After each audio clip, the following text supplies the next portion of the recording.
এই অধিকার বাস্তবায়ন হয় নাই। সংগ্রামী ভাইরা, আমরা কেবল বিগত 16 বছরে আওয়ামী লীগ সরকার এদেশে দুর্নীতি করেছে, দুঃশাসন করেছে, আমরা কেবল তাদের কথা বলি। এর আগে কি মনে হয় এদেশে কোনো সরকার ছিল না?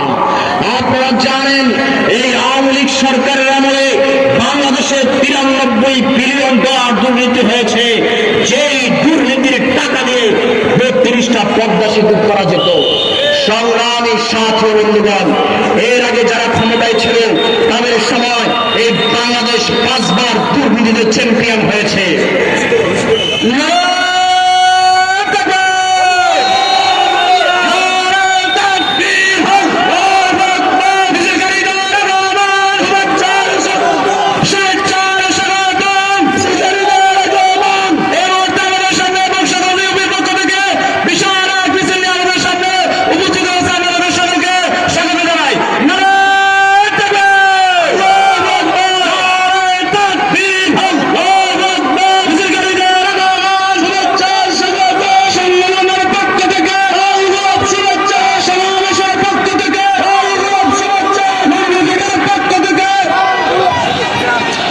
সংগ্রামী ভাইরা, আপনারা জানেন গত কিছুদিন আগে বর্তমান সরকারের একজন উপদেষ্টা বলেছে যারা দুর্নীতিগ্রস্ত তাদেরকে নির্বাচনে আসতে দেওয়া হবে না।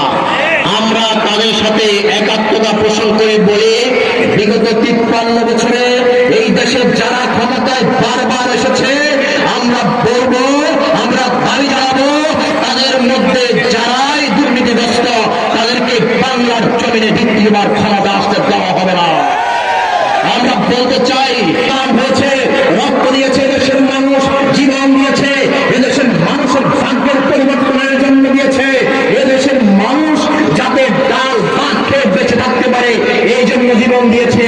কিন্তু আমরা দেখেছি এই মানুষের ন্যায্য অধিকার প্রতিষ্ঠা হয় নাই। সর্বশেষ 2024-এ 5 আগস্ট এদেশে আরেকটা গণ অভ্যুত্থান হয়েছে। সেই গণ অভ্যুত্থানে হাজার হাজার মানুষকে রক্ত দিতে হয়েছে।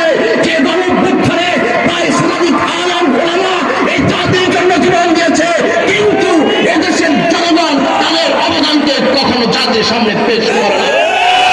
বলতে চাই, যখনই সংগ্রাম হয়েছে, জীবন দিয়েছে, রক্ত দিয়েছে, আলেম ওলামার অবদান অনস্বীকার্য ছিল।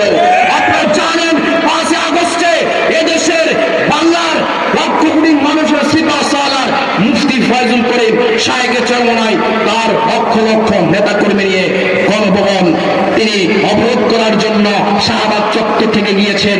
কিন্তু আমরা বলবো, এরপরেও আমাদেরকে বলা হয় আমরা নাকি দেশ জাতি মানবতার জন্য কিছুই করে নাই। আমাদের স্পষ্ট বার্তা থাকবে। আমরা বলতে চাই যে ইসলামী আন্দোলন বাংলাদেশ এই 37 বছরে দেশ জাতি মানবতার জন্য সর্বত্র কাজ করেছে। যখনই জাতির ক্রান্তি লগ্নে তখন ইসলামী আন্দোলন তাদের পাশে দাঁড়িয়েছে। কিন্তু 5 আগস্টের পর থেকে পর্যন্ত আরেকটা মহল তারা দুর্নীতিবাজ দুঃশাসনে লিপ্ত হয়েছে। কেউ এখন কোন সরকার গভর্নমেন্ট ক্ষমতা নাই, এরপরও তারা যদি এভাবে দুর্নীতি করে, যদি তারা ফের বাংলাদেশের ক্ষমতায় আসে, তাহলে তাদের অবস্থা কি হবে এটা জাতি ভালোভাবেই জানে। এজন্য ইসলামী আন্দোলন বাংলাদেশ আমরা বারবার প্রশাসকের কাছে গিয়েছি, আমরা ইউএর কাছে গিয়েছি, ওসির কাছে গিয়েছি, আমরা আমাদের দাবিগুলো বারবার ওদের কাছে বলেছি। কিন্তু আমরা ইউনিয়ন পর্যায়ে যখন সচিবের কাছে গিয়েছি, তারা আমাদের যে ন্যায্য অধিকার এইগুলো আমাদেরকে দেয় নাই।